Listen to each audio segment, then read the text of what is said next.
You're watching Euronews Now. Thanks for joining us on the show. I'm Anka Ula. Let's get you up to speed with today's headlines. The leaders of the EU's three largest economies are in Kyiv visiting sites of Russian attacks. The high-profile visit aims to show a united European front in supporting Ukraine. NATO defense ministers meet in Brussels to discuss how to increase their support for Kyiv after the U.S. announces a new round of aid. And tipping one back to end the so-called whiskey war. A good-natured land dispute between Canada and Denmark has ended as the two nations agreed to split an area in the Arctic.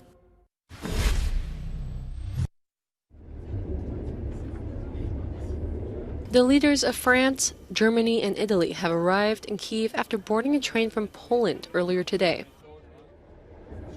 Italian Prime Minister Mario Draghi, French President Emmanuel Macron, and German Chancellor Olaf Scholz are set to meet Ukraine's president ahead of NATO and EU summits.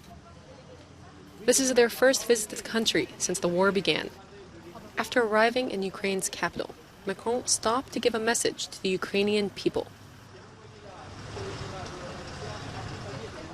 A message of European unity to the Ukrainian people, indeed, of support, to talk about both the present and the future, because the coming weeks, as we know, will be very difficult weeks. European Commission President Ursula von der Leyen also visited Ukraine on Saturday, where she discussed the prospect of Ukraine's EU membership. Today's visit follows an announcement from Washington that will provide an additional €1 billion to Ukraine. The monument from the possible and that's the monument to the founders.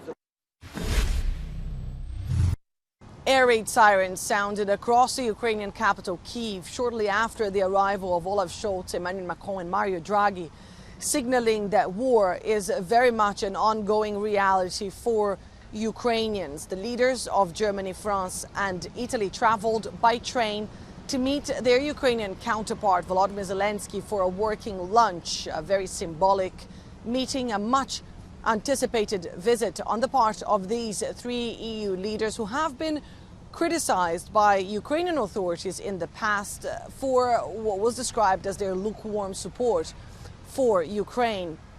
We all remember, and certainly Volodymyr Zelensky remembers very well, the time when all Germany was ready to offer Ukraine were 5,000 helmets. And more recently, Emmanuel Macron angered authorities there when he said that Russia should not be humiliated. Volodymyr Zelensky will have a chance to address these missteps or misunderstandings directly, as well as ask for what kind of help Ukraine needs right now. He will certainly ask for more military support, for more weapons, more ammunition, but also discuss the status of Ukraine's EU candidacy. We know that this meeting comes a week before EU leaders are set to meet and discuss just that. And that is a very important aspect of this war. During my time in Ukraine, I met soldiers on the front lines who said that a future within the European Union was ultimately what they were fighting for.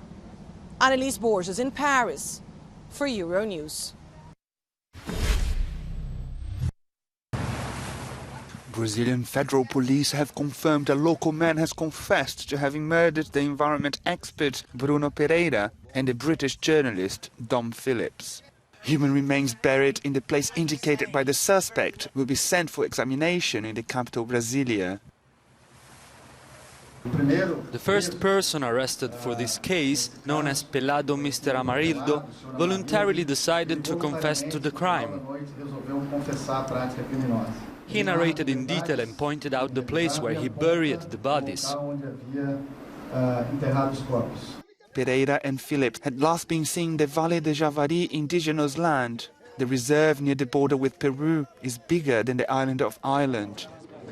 It's also the scene of conflicts related to drug trafficking, timber theft and illegal mining.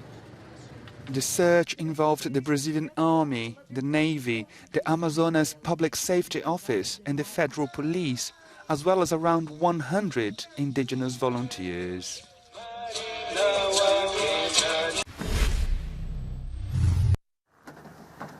The UN has expressed grave concerns for the condition of civilians who remain trapped in Severodonetsk. Hundreds are said to be bunkered down underneath the Azot chemical plant with a reduced clean water supply, sanitation and electricity. A break in the shelling facilitating a humanitarian corridor never materialised, dashing hopes of an evacuation. Both sides blame each other, the Ukrainians apparently ignoring the unilateral offer from the Russians. They claimed it was linked to a deadline to surrender.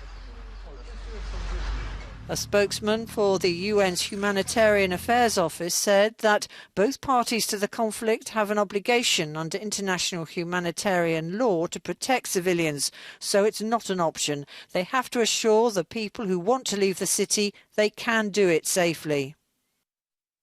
Ukrainian President Volodymyr Zelensky used his nightly address to thank US President Joe Biden for pledging another $1 billion worth of weapons aid to Ukraine.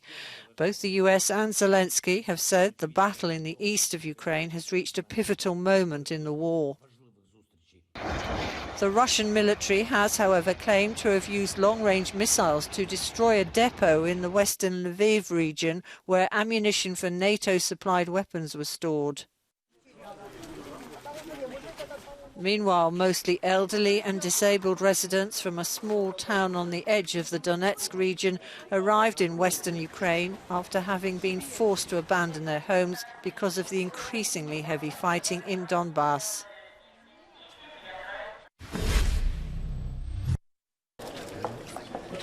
Ukraine is putting pressure on NATO.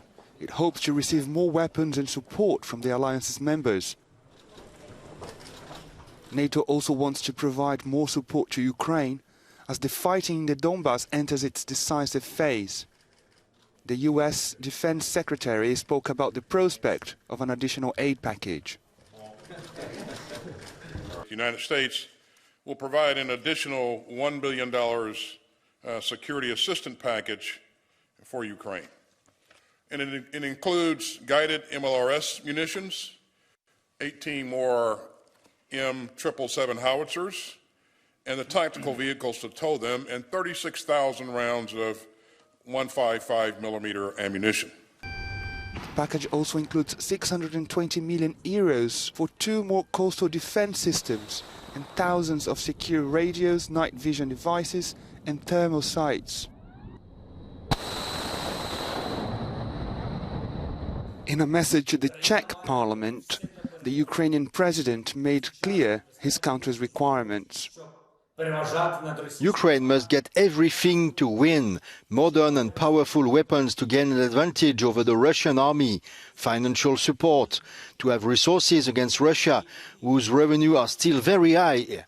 In the 100 days that this war has lasted, Russia has already earned 93 billion euros just for the sale of energy. Kyiv says that so far it has received only 10% of all the money it has been promised by its allies.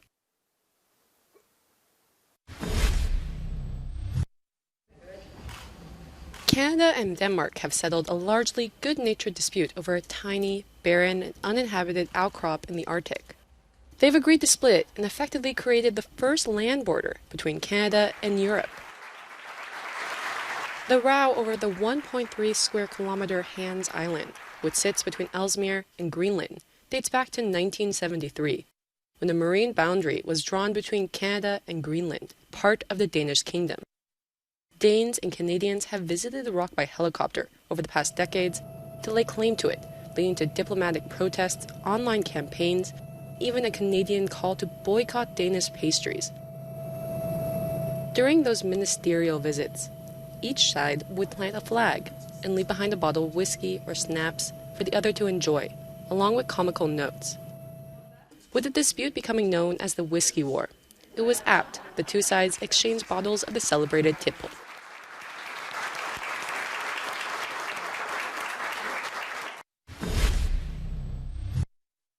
This is Euronews Now. It's time for us to take a short break, but do stay with us. There's much more coming up after the break.